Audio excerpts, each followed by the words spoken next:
Apoiadores de Lula resolveram mostrar na prática como o petista e seus aliados têm sua parcela de culpa sobre atentados como o que aconteceu na noite do último sábado contra Trump e integrantes do seu governo.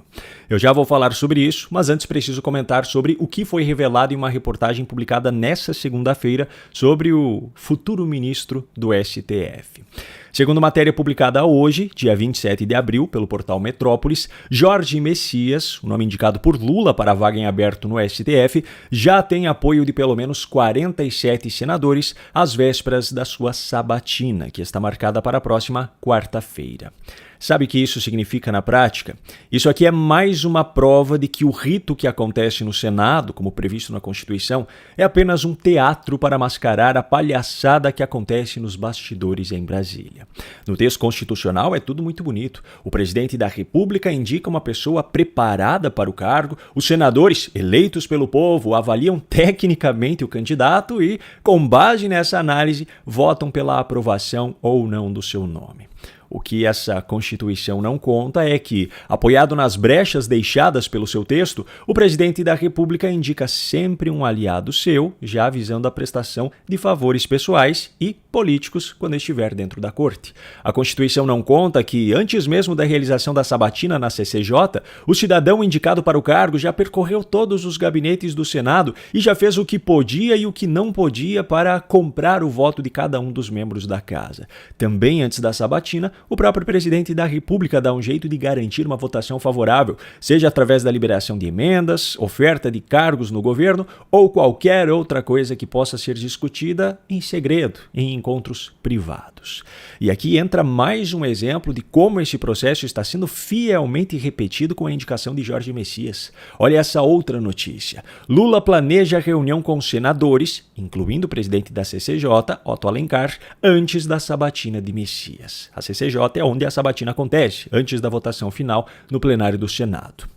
Pois é, quem poderia imaginar que políticos seriam os grandes beneficiados pelas brechas deixadas pela Constituição Federal de 88 se um texto escrito, votado e aprovado por políticos, não é mesmo? Aliás, sabe quem era um dos deputados integrantes da Assembleia Constituinte? O próprio Lula, o cara que indicou o maior número de aliados ao STF até hoje, seguindo sempre esse mesmo padrão democrático de negociação. Eu sei que eu já falei dezenas de vezes sobre essa sujeira no processo desde que Lula anunciou a escolha de Jorge Messias. Mas se for preciso eu vou falar ainda 1 milhão de vezes mais, porque precisa entrar na cabeça do cidadão brasileiro que este ano de 2026 é crucial para decidir não só os próximos 4 anos desse país, mas os próximos 30, 40 anos. Os mandatos, pelo menos por enquanto, seguem sendo de 4 anos para presidente da República e de 8 anos para senadores. Mas só nesse próximo ciclo, até 2030, há 3 ministros do STF que chegam à idade limite de 75 anos e, consequentemente, deixam a corte.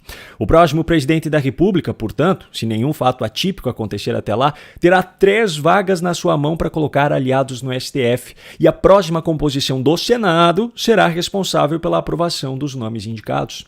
A depender da idade da pessoa indicada pelo presidente, ele pode permanecer até 40 anos como ministro da Suprema Corte, já que a idade mínima para indicação é de 35 anos. É por isso que eu digo que são os próximos 30 ou 40 anos do país que estão em jogo. Considerando um cenário de processo eleitoral plenamente legítimo, e você decide se acredita ou não, caberá ao cidadão brasileiro a decisão não só de quem governará o país, mas de como será substituída a composição de quase 30% do STF nos próximos anos.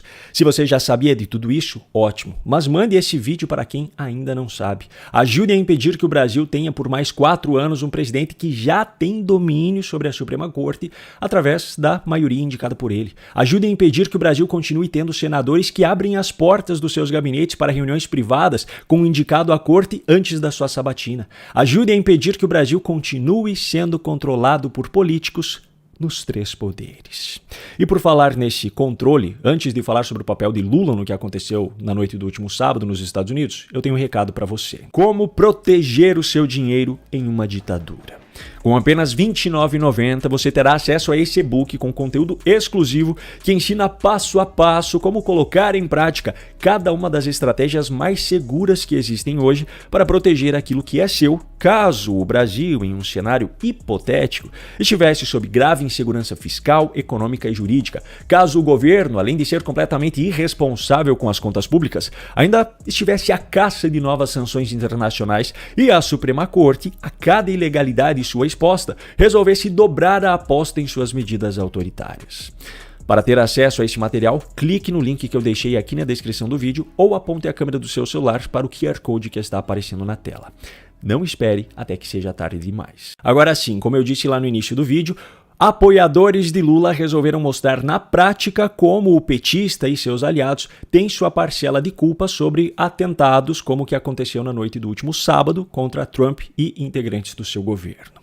Se você não acompanhou os fatos nesse último final de semana, eu vou resumir rapidamente. Estava acontecendo em um hotel em Washington o tradicional jantar de integrantes do governo, incluindo o presidente Donald Trump, com jornalistas correspondentes, quando um lunático tentou invadir o local para atirar contra altas autoridades. De acordo com informações reveladas desde então, o cidadão em questão era professor particular, possui mestrado em ciência da computação e deixou escrito um manifesto pré-atentado onde deixou claro que suas motivações eram políticas, já que ele considera Trump como responsável por inúmeros crimes. Deixou claro também que seus principais alvos eram altas autoridades do governo, não só o presidente, e apesar de dizer que não tinha civis como alvos, ele deixou claro ao final do texto que estava disposto a passar por cima de quem fosse necessário para alcançar o seu objetivo.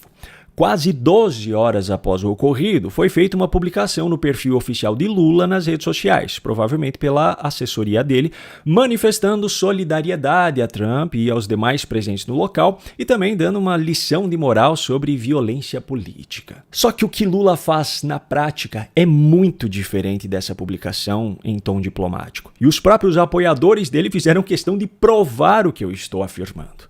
Já falei isso no episódio de Charlie Kirk e volto a afirmar agora. As principais lideranças de esquerda em toda a América, e isso inclui Lula, que é uma das principais, ficam o tempo todo martelando em cima de narrativas extremas sobre os seus adversários. Esses políticos têm uma reputação tão suja, principalmente por conta de casos de corrupção, que eles precisam inventar os rótulos mais extremistas possíveis para os seus adversários, para que simplesmente haja competitividade eleitoral.